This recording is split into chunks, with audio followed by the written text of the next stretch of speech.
It is difficult to compress a life as layered and compelling as Marilyn Monroe's into any concise format, let alone a single narrative.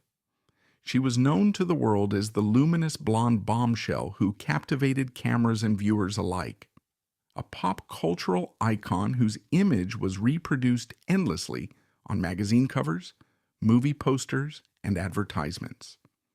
But behind that glittering Hollywood sheen, Marilyn Monroe contended with heartbreaks that overshadowed her success, tragedies that haunted her from childhood, and a personal fragility that an exploitative entertainment machine exploited rather than healed. Today, many decades after her death, we remain entranced by her story, not only for the magnetism she exuded in front of a camera, but also for the complex and often dark truths that shaped her short and tumultuous life. She uttered lines in interviews that hinted at her struggles. Being a sex symbol is a heavy load to carry, she once confessed, especially when one is tired, hurt, and bewildered.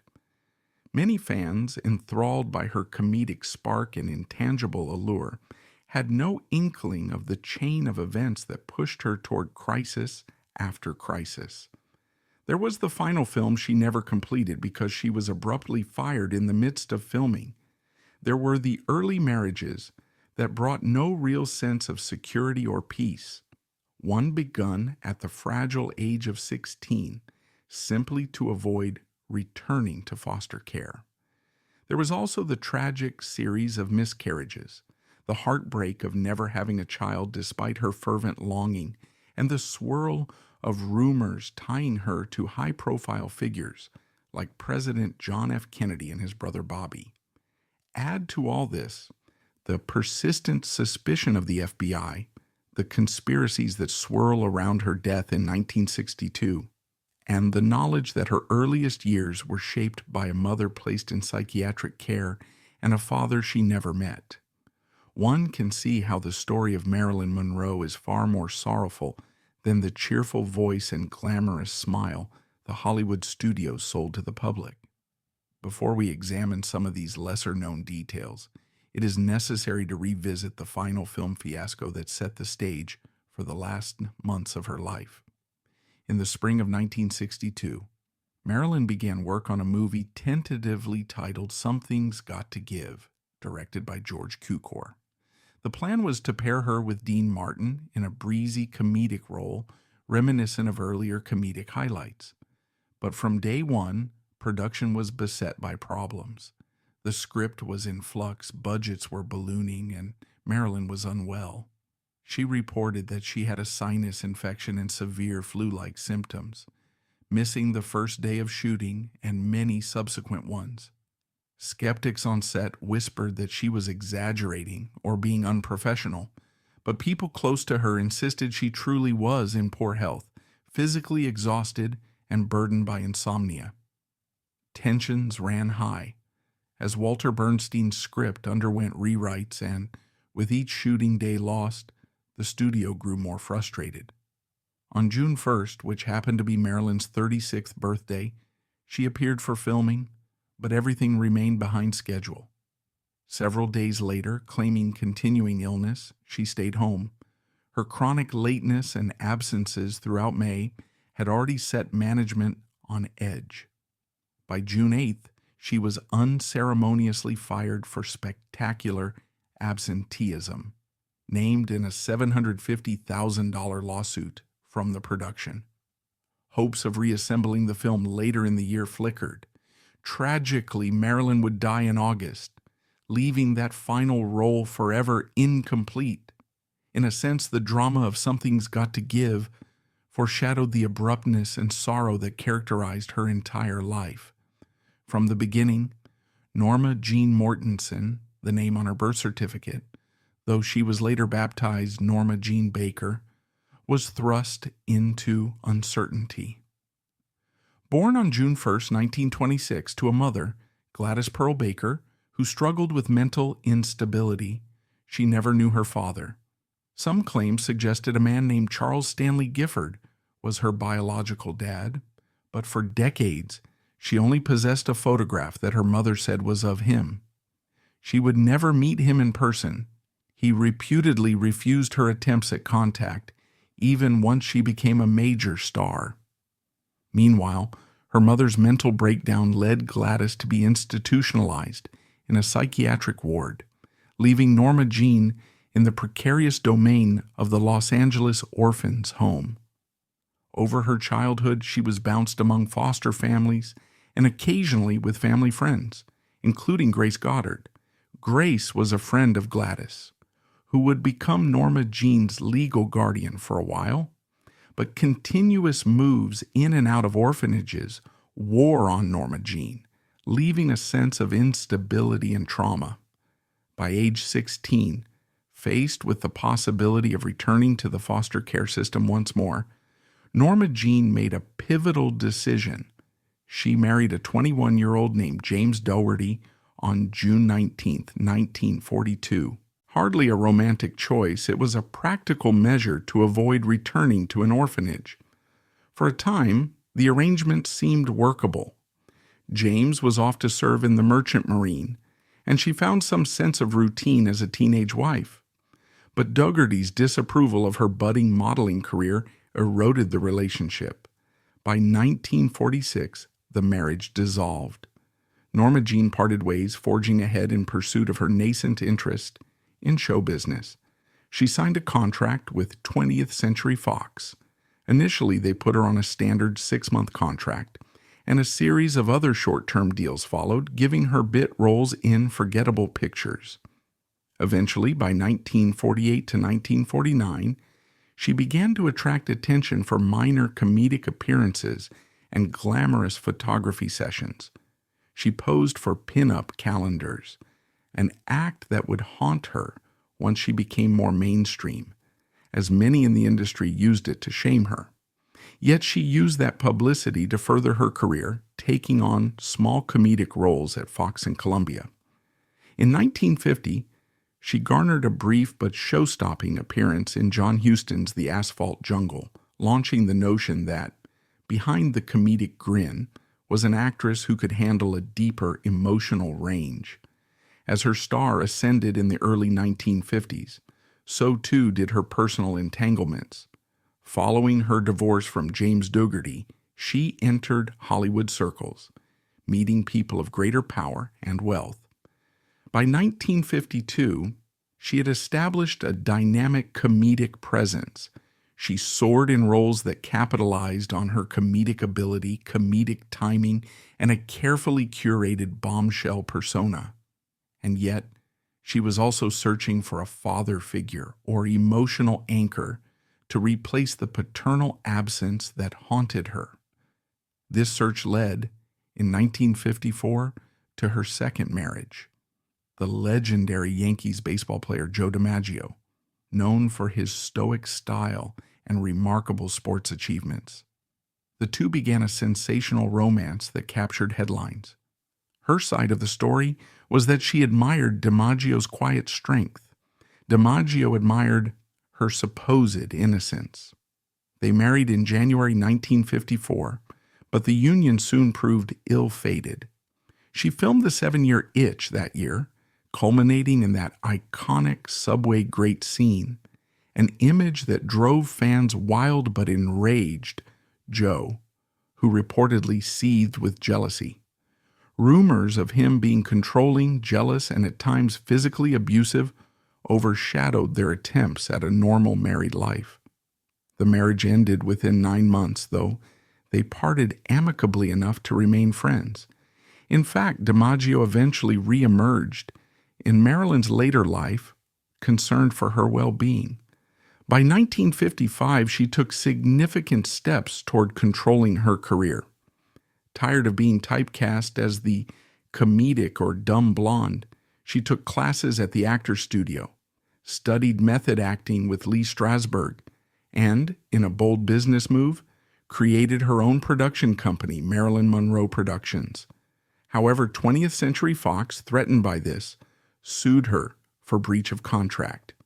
She managed to negotiate a new deal that gave her more autonomy, a higher salary, and a say in her projects. Over the next few years, she delivered strong comedic performances, like in Billy Wilder's Some Like It Hot, and more dramatic attempts in Bus Stop and The Prince and The Showgirl. But behind the scenes, she was increasingly dependent on barbiturates and other prescription drugs due to her crippling insomnia and anxiety. The mounting troubles, her mother's mental health, her father's absence, her battles with studio executives, the sexual exploitation by powerful men in the industry, left her feeling untethered. In 1956, a new romance blossomed with playwright Arthur Miller, whose intellectual aura fascinated her. They wed that June, and for a short time she believed she found the stable environment and paternalistic figure she yearned for. She even converted to Judaism to align with Miller's faith, a symbolic gesture of wanting unity. He wrote The Misfits, 1961, for her, presumably as a dramatic vehicle that might show the full range of her acting skill. However, the filming was plagued by tension. Miller's script drew parallels to her real life that left her feeling exposed. She also faced multiple physical ailments and repeated mental breakdowns. Meanwhile, she and Miller were drifting apart emotionally, culminating in arguments and rumor that he wrote about her in humiliating or disparaging terms. Furthermore, her heartbreak deepened with several miscarriages or ectopic pregnancies. She wanted children desperately, but faced endometriosis, a painful condition that disrupts normal pregnancy. Each miscarriage left emotional scars. By the time they wrapped The Misfits, she and Miller were essentially strangers, finalizing their divorce at the start of 1961. That same year, her own mental health crumbled further. She was hospitalized for depression. She turned to psychiatrists, but her drug dependency and the easy availability of prescriptions in Hollywood meant she had easy access to sleeping pills, sedatives, and stimulants. The tabs about her on-set behaviors ballooned. She would appear hours late or not at all, forgetting lines and redoing take after take.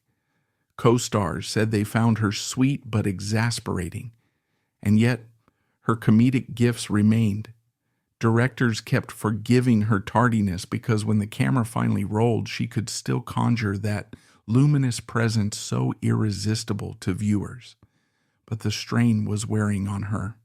By the time she started Something's Got to Give, she was physically unfit for the rigors of filming, leading to the meltdown where she was fired in June 1962. Simultaneously, a swirl of rumors tied her to the most famous political dynasty in America, the Kennedys. She allegedly had an affair with President John F. Kennedy, culminating in her sultry rendition of Happy Birthday, Mr. President, at Madison Square Garden in May 1962. After that cameo, tongues wagged that she was also entangled with Robert Bobby Kennedy, the Attorney General. The story goes that she had grown attached to Bobby, that he visited her just before her death, and that her overdose might have been connected to heartbreak over the relationship. Among the more extreme conspiracies, that she was killed to shield the Kennedys from scandal, or that her diaries about official secrets made her a target for intelligence services. The FBI, since the mid-1950s, had been suspicious of her, owing partly to her relationship with Arthur Miller and alleged left-wing sympathies. Their ongoing files monitored her activities. J. Edgar Hoover's prejudice against perceived communists or their associates led him to keep an eye on her. She was naive about politics, as some recall, but openly liberal, supporting certain progressive causes that Hoover's bureau disliked. On August 5, 1962, Marilyn Monroe was found dead in her Brentwood home, lying naked in bed with a telephone in hand, an empty bottle of sleeping pills at her side. The coroner declared it a probable suicide from acute barbiturate poisoning. She was only 36. That official explanation never quelled speculation about the presence or absence of Bobby Kennedy that night, or the idea that he or associates might have arranged a cover-up. Anthony Summers, an author investigating the matter, gleaned accounts from various sources that indicated something clandestine occurred, but conclusive evidence remains elusive. Some surmise it was an accidental overdose. She was known to combine barbiturates and champagne, or to inadvertently double dose due to memory lapses. Others maintain that it was suicide, that her final firing from Something's Got to Give, combined with heartbreak and alienation from the Kennedys, left her feeling hopeless. Still others suspect a more sinister plot.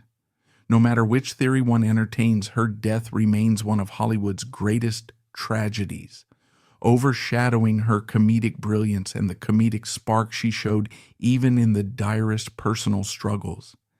Yet none of these controversies fully overshadow the heartbreak of her childhood or the repeated sexual exploitation she endured. She once confided she had been assaulted multiple times during her orphanage and foster care years, an ordeal that contributed to a stutter. She also said that the so-called Hollywood casting couch was an ongoing hazard. She saw how men in power expected sexual favors from starlets. She felt a conflict. She recognized the misogyny, but she also felt it was a battlefield she had to navigate to survive.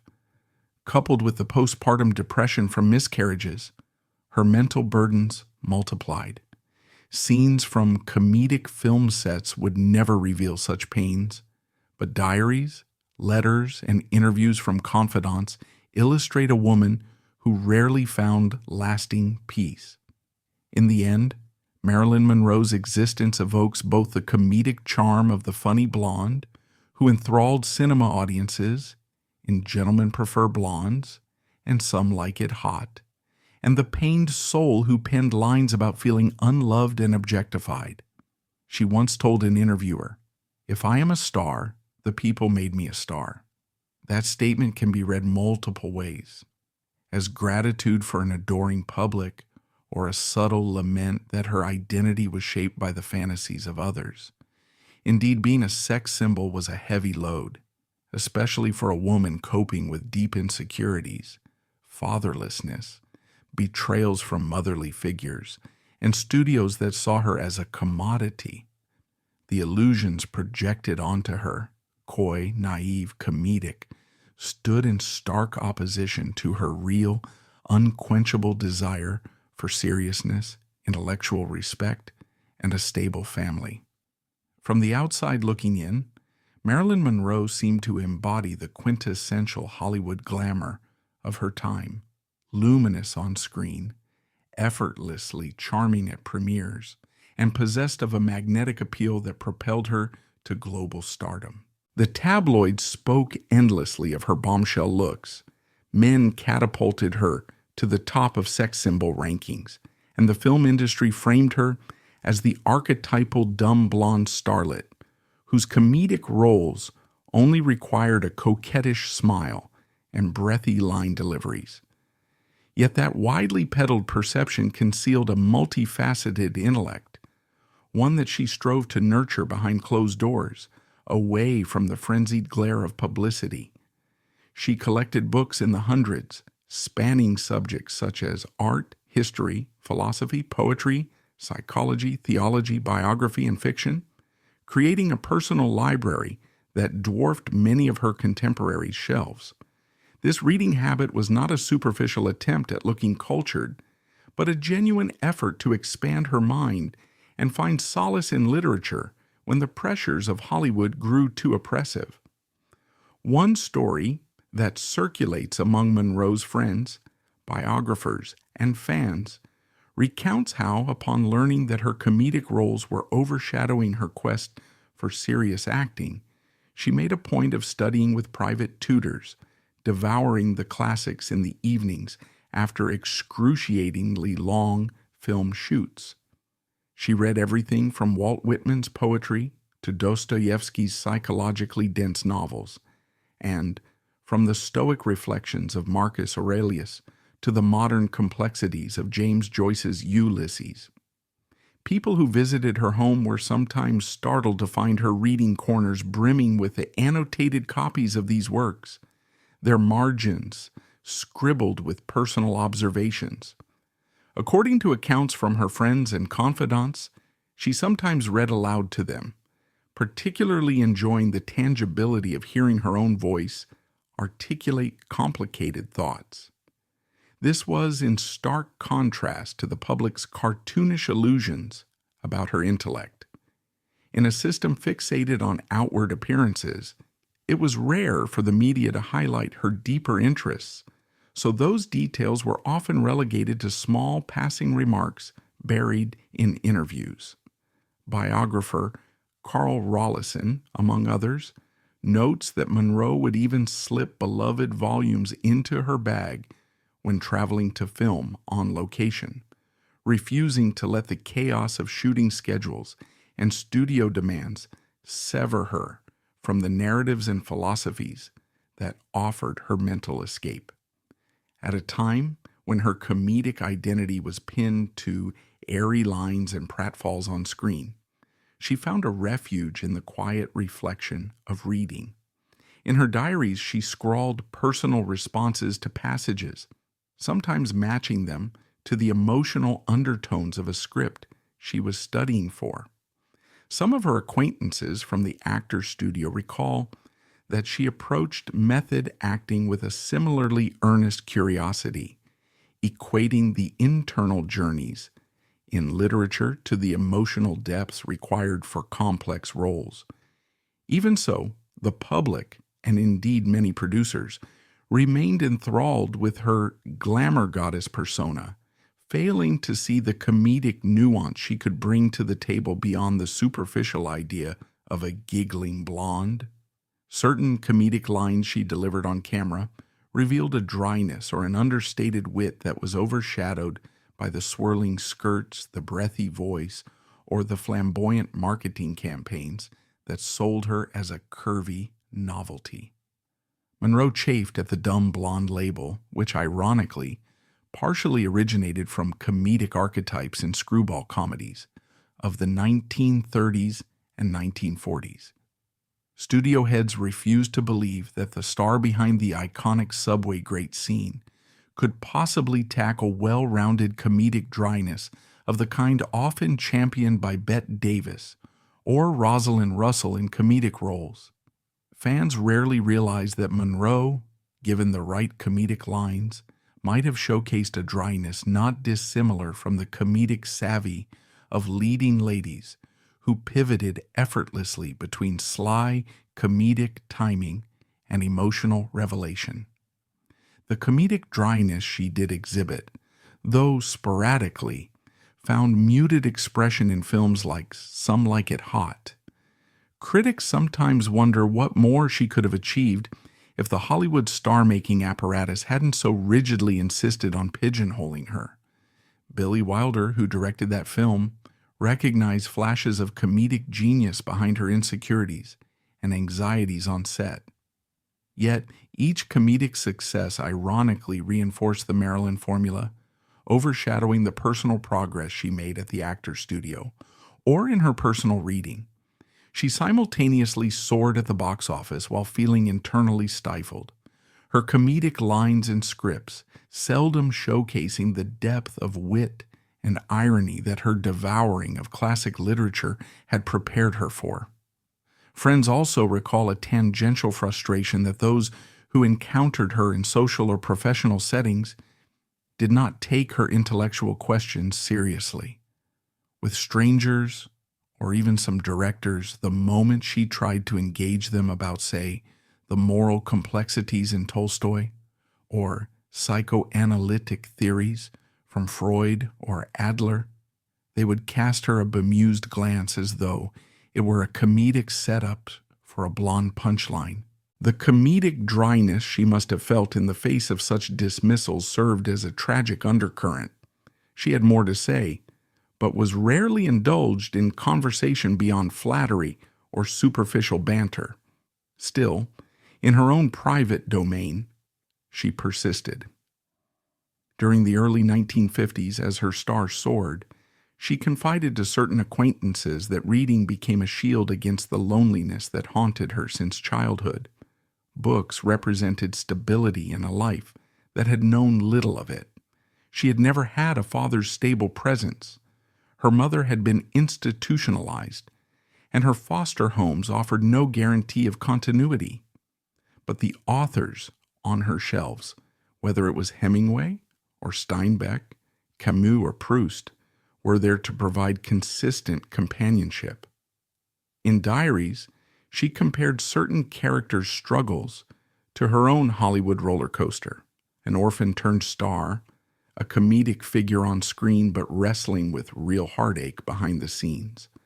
She sometimes underlined passages that spoke of identity and alienation, perhaps resonating with her sense of being Marilyn Monroe, a carefully constructed stage identity, overshadowing the inner Norma Jean. By 1955, she'd taken tangible steps towards serious self-improvement.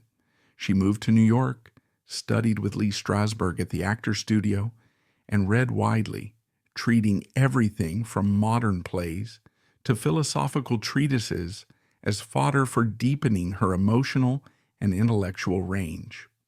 Her friends in these circles sometimes remarked that she was turning into a different kind of actress, one whose comedic dryness and capacity for layered vulnerability hadn't yet been exploited on the screen. That same year, she managed to break away from her original 20th Century Fox contract, forming her own production company, Marilyn Monroe Productions, to gain more agency. This was nearly unheard of for a female star in 1950s Hollywood, especially one pinned as an ornamental comedic figure. By 1956, those who followed her career closely sensed she was poised for a defining pivot, something that might allow her to escape comedic formula and demonstrate a deeper emotional palette. The film Bus Stop, 1956, directed by Joshua Logan, emerged as that opportunity. Based on William Inge's play, the story was set largely in a roadside diner and revolved around a brash young rodeo rider, Bo Decker, Don Murray, falling headlong for a weary nightclub chanteuse, Cherie, who dreams of going to Hollywood to become a star. Logan cast Monroe as Cherie, seeing that the character's mixture of naive hope, sadness, and quiet yearning might dovetail with Monroe's own blend of comedic flair and hidden vulnerability. Monroe, for her part, believed the film would be her official gateway into the realm of serious performance, one that might earn respect beyond comedic illusions or the bombshell branding Fox had hammered into the public mind. Working on Bus Stop was no easy feat. The production was overshadowed by tensions reminiscent of how Monroe often struggled on set. She battled crippling anxiety, insomnia, and insecurities about her acting abilities. At the same time, she was fiercely committed to proving herself as more than a comedic caricature. She brought method-based exercises to the set, conferring with her acting coach, Paula Strasberg, Lee Strasberg's wife, who accompanied her. Paula often sat just off camera, an unusual but telling arrangement. While some co-stars and crew members found this arrangement distracting or egotistical, Monroe felt it offered the emotional reinforcement she needed to delve deeper. The role of Cherie was indeed comedic in some respects. Cherie has comedic lines and comedic interactions with Bo Decker, but there was also an undercurrent of pathos. She's a woman who's lived a tough life and sees stardom as a distant dream, overshadowed by men who misunderstand her or treat her as an object. That subtext appealed to Monroe, echoing her own frustrations at being objectified and typecast. She gave the comedic lines a subtle sadness, highlighting the tension between Cherie's hopeful illusions and the disheartening reality of her forced romantic entanglement. She also insisted on tapping into deeper emotional layers, giving Cherie a certain anxious tremor beneath her comedic banter. When Bus Stop hit theaters, critics recognized that Monroe had delivered something fresh.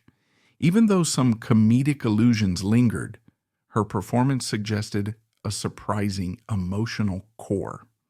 The New York Times described her portrayal as unexpectedly poignant, praising her newfound willingness to appear less glossy and more raw. The costume department, for instance, gave her clothes that were sometimes unflattering or rumpled, allowing her to break from the impeccable pinup visuals that had overshadowed every other role. She messed up her hair a bit, wore smudged makeup. She even tried speaking lines with a forced Ozarks accent, a comedic accent that occasionally faltered, but added comedic texture alongside a real sense of striving. Audiences were confronted with a Monroe who wasn't just comedic fluff, but a woman aspiring to carve out a real identity. The comedic dryness she inserted into certain scenes with Don Murray showcased comedic synergy, but for once it underlined sincerity rather than playful seduction. Yet for all this talk of success, Bus Stop was financially profitable and well received. Monroe found that escaping her comedic illusions wouldn't be as easy as starring in a single dramatic part. She would tell interviewers, "I want people to see that I can do a variety of roles." Yet reporters often pivoted the conversation to her figure, her rumored personal life, or comedic tangents like the subway skirt-blowing scene from The 7-Year Itch. It was as though they simply weren't capable of discussing her as an intelligent, multifaceted actress. Magazine covers showed pictures of her in low-cut gowns with headlines about how she might manage comedic or romantic sequences, rarely acknowledging her method training or the emotional preparation she'd put into Bus Stop. Photographers demanded her trademark comedic glances or bombshell poses. Even the film's publicity campaigns leaned on her sex appeal, overshadowing the serious actor angle she'd hoped would be the selling point. It was a marketing approach that devoured nuance. Some commentators within the entertainment industry expressed frustration on Monroe's behalf. Director Joshua Logan said in interviews that he found her stunningly serious about the craft, and that if the system had not pinned her down, she might have soared in other dramatic or comedic roles beyond that comedic shtick they gave her. But his words were overshadowed by studio executives focusing on the film's comedic marketing angle, pairing it with comedic promotional lines. Some even retitled foreign distribution materials to highlight comedic or sexy attributes. In Italy, for instance, the film's promotional materials gave the impression of a comedic romp rather than a heartfelt, psychologically tinged drama. This marketing overshadowed the personal victory Monroe felt at pushing her performance boundaries. Increasingly, Monroe realized that even as she took classes, read extensively, and occasionally snagged parts like Bus Stop or the dramatic aspects of The Prince and the Showgirl, 1957, with Laurence Olivier, the public's comedic illusions about her wouldn't dissolve quickly.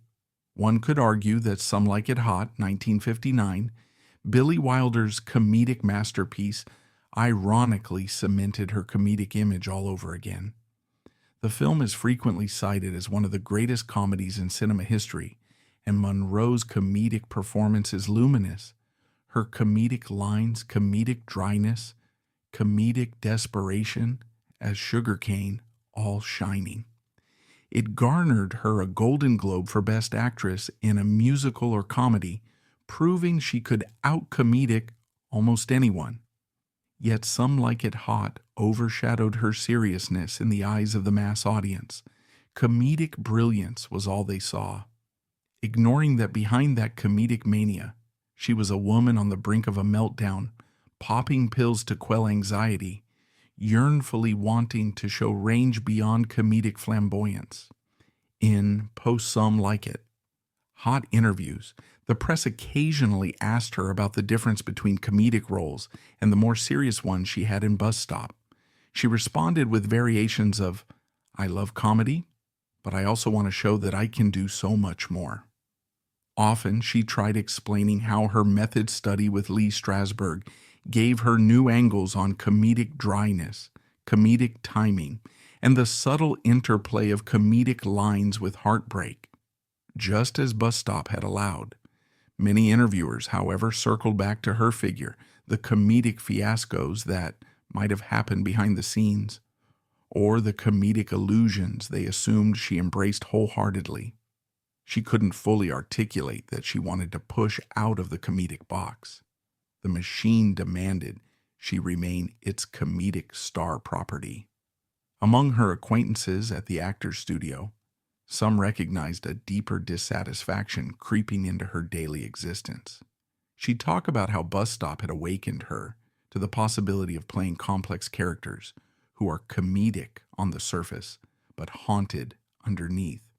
She'd grown convinced that comedic dryness and comedic arcs could be used to dissect real human pain. But the studios kept offering comedic or sexy blonde parts, culminating in frustration that overshadowed her attempts to sign on to more layered scripts. She considered going to Europe to star in a different style of filmmaking, possibly akin to the introspective realism popular in post-war Italian cinema. She talked to close friend Milton Green about co-producing works that might allow her that kind of exploration. But major studios rarely gave such creative autonomy to an actress they pegged as comedic, and comedic alone. This mismatch also manifested in her personal life.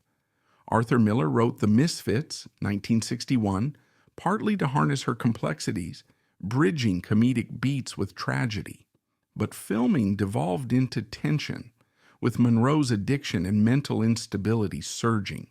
She was physically ill, self-conscious that she might be overshadowed by co-stars like Clark Gable, or overshadowed by rumors that her comedic identity had become a roadblock to deeper roles. The film ended up a commercial disappointment, overshadowed by the negativity swirling behind the scenes. For critics, the performance was overshadowed by the ongoing drama of her tardiness, breakdowns, and reliance on barbiturates. The comedic dryness she yearned to channel had no real place in the bleakness of the Misfits, and producers didn't encourage comedic nuance in that storyline. So ironically, the film, meant to be a turning point, became a fiasco that overshadowed the small bits of brilliance she brought to the screen. At some junctures, she told friends that Bus Stop remained, in her mind, a peak, an instance when she felt truly alive, gleaning something of her potential as an actress. Looking back on it as a bright spot, she appreciated that at least some critics recognized that comedic illusions about her might be insufficient to capture her range. And she was right. Many modern film scholars consider Bus Stop one of her best performances. They note that it transcends comedic or bombshell stereotypes, revealing a woman who can anchor both comedic and dramatic scenes. They see how she fused comedic dryness with heartbreak, reminiscent of Carole Lombard or Jean Arthur when they ventured into dramedies. But the film's success, ironically, was overshadowed by subsequent comedic hits that overshadowed her once more. Bus Stop never quite broke the illusions that pinned her as the comedic blonde star, and so the deeper reading habits and the more studied approach to her craft remained an underutilized asset for the rest of her career. In the end, the overshadowing of her seriousness and intelligence remained one of the great tragedies of Monroe's life.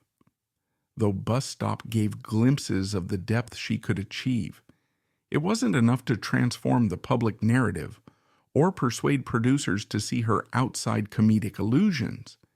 She tried to replicate that pivot with The Prince and The Showgirl around the same time, but the comedic aspects overshadowed the seriousness once again, while behind the scenes, tension with co-star and director Laurence Olivier added another level of frustration. By the early 1960s, her roles became sporadic, her personal life spiraling, and her final unfinished film, Something's Got to Give, ended in chaos. The comedic mania that had once enthralled audiences was no longer enough to comfort her through crippling insecurities. Indeed, many of her peers in the 1950s recognized her comedic dryness and comedic quickness off camera. Tony Curtis once mentioned that behind the scenes, she had a droll sense of humor, quick to offer humorous retorts laced with self-awareness. Yet it was rare that scripts capitalized on that dryness. Directors often asked her to do that same comedic formula, a breathy innocence, comedic confusion, or a comedic line read that exaggerated her dumb blonde persona. While fans might have loved that comedic shtick, Monroe grew resentful of how her intellect vanished beneath the glossy marketing of Hollywood's illusions. She publicly expressed frustration that the comedic archetype overshadowed everything else she could offer, leading to repeated pleas for more varied parts. The overshadowing of her intelligence also manifested in how the press trivialized her membership in a creative circle that included intellectuals like Truman Capote, Carson McCullers, or even her then-husband Arthur Miller. People clung to the comedic mismatch, a ditzy blonde married to a revered playwright. Gossip columns pounced on the comedic incongruity, ignoring that Monroe was not an uneducated starlet, but someone who read widely, wrote poetry, took her training at the Actors Studio seriously, and actively participated in discussions about literature and politics. Even more ironically, the comedic dryness she occasionally displayed in social gatherings was often reported as a comedic oddity, like, isn't it funny that a sex symbol is using big words and referencing intellectual works? That dynamic further isolated Monroe, reinforcing that no matter how she strove to break free, the bombshell label was the comedic punchline she could not escape. Some, in a more modern lens, argue that had she belonged to a different system, say the new Hollywood era of the 1970s or an indie film scene of the 1990s, she might have soared as a comedic leading lady with a sardonic or sophisticated comedic dryness, akin to modern comedic icons who juggle physical, comedic talents with a razor-sharp mind. Or she might have blossomed into a revered dramatic actress, someone bridging comedic intervals with deeper multi-layered portrayals, if producers had taken her pleas for better scripts more seriously. Instead, the 1950s star-making machine operated on illusions that overshadowed each new attempt to redefine herself. She found fleeting success with comedic hits, ironically fueling the cycle that recast her comedic lines and comedic pranks as the sum total of what she was. In interviews from the latter part of her career, Marilyn sometimes gave glimpses of how the overshadowing impacted her self-esteem. She recognized that the comedic dryness she was capable of, or the comedic intelligence that allowed her to interpret comedic lines brilliantly, were overshadowed by the myth of her feminine madness. She lamented that the slapstick misreading of her comedic persona in the press made people expect her to be incompetent, late, or scatterbrained. Yet ironically, it was partly the result of severe anxiety and insomnia that she would show up late or forget lines. Those complexities were overshadowed by a comedic narrative that she was just silly. If anything, it was her comedic dryness that let her cope with the humiliating press coverage. She would deliver deadpan one-liners about the paparazzi chaos, but tabloids spun them as further comedic confusion, ironically proving the very point she was fighting against.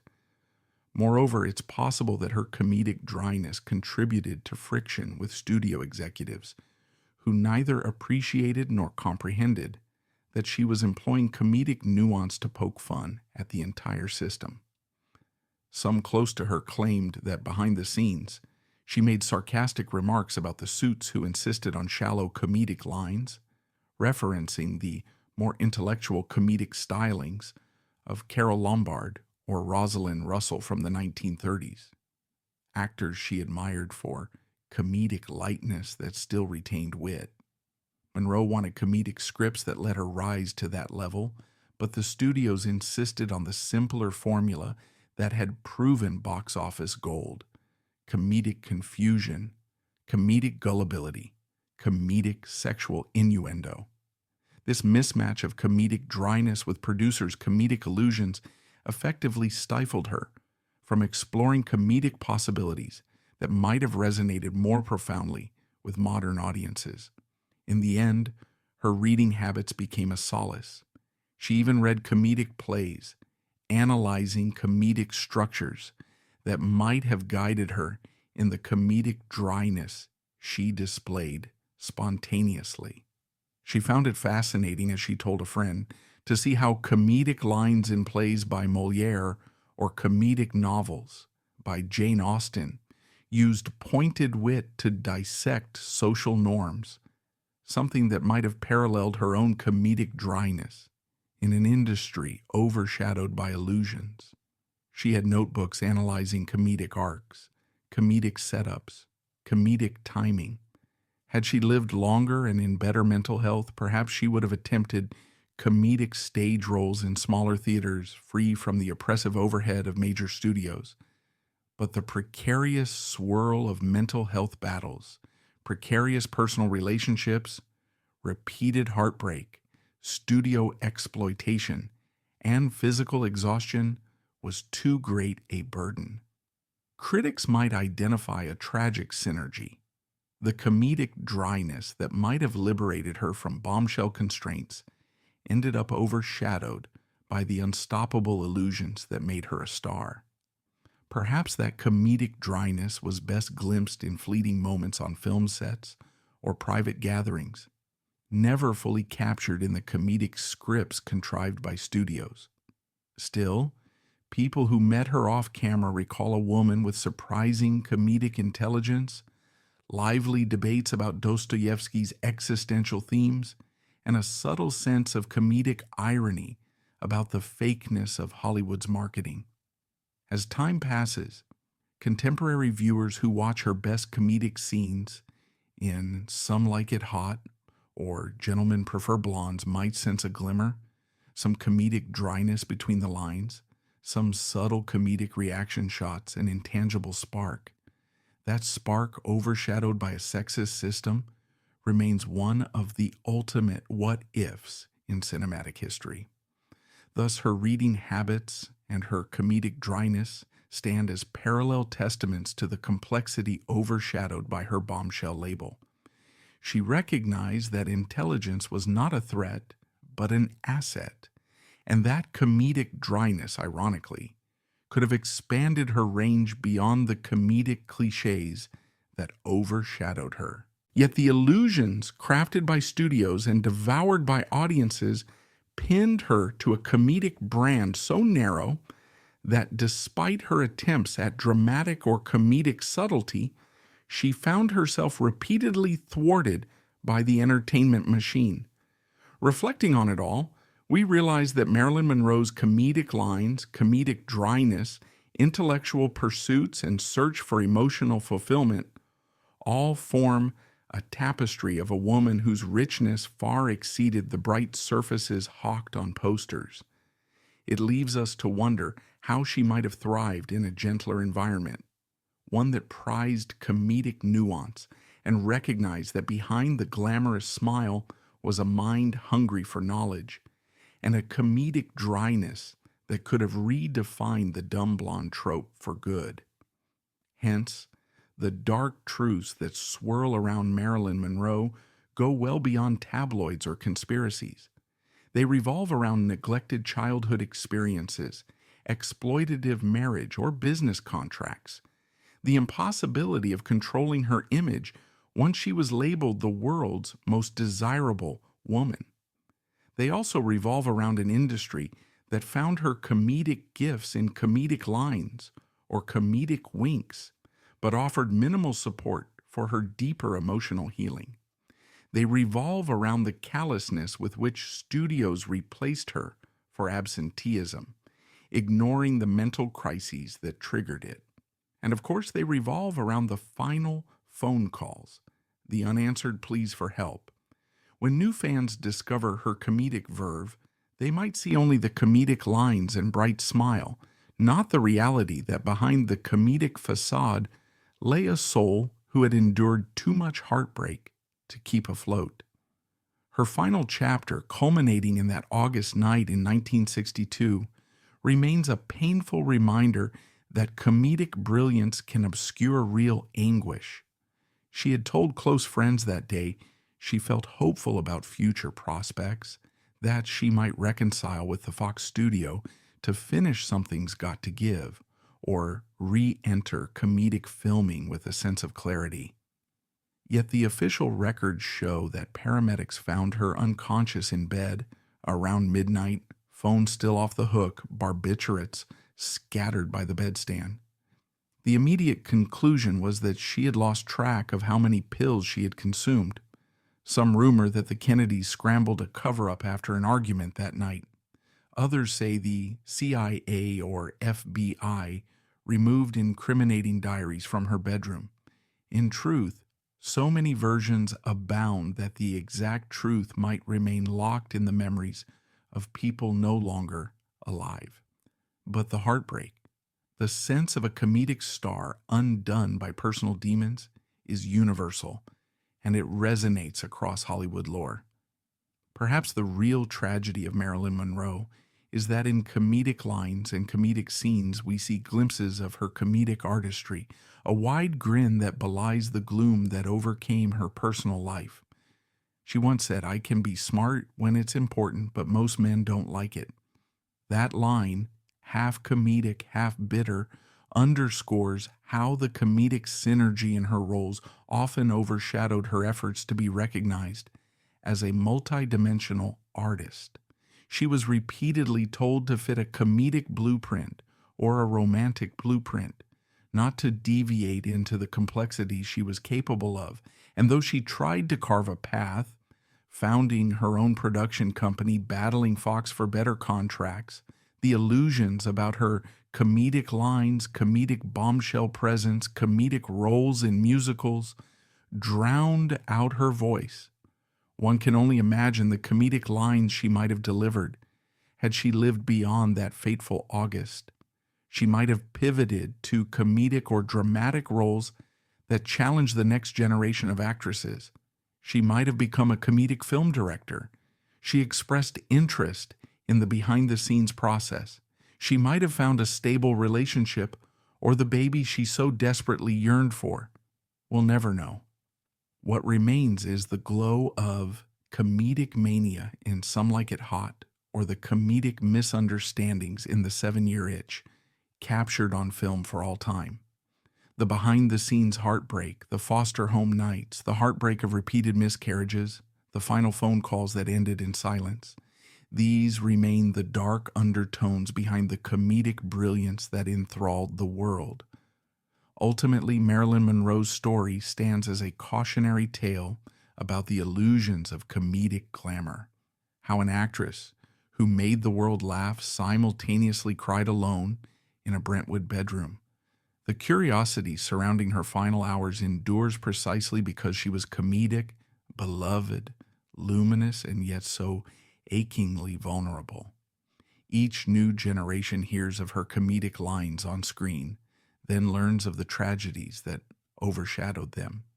And in that space, Marilyn Monroe remains the ultimate star, an eternal comedic presence with a heartbreaking final fade-out, emblematic of a Hollywood that offered comedic lines, but little solace to a woman searching for genuine love and acceptance.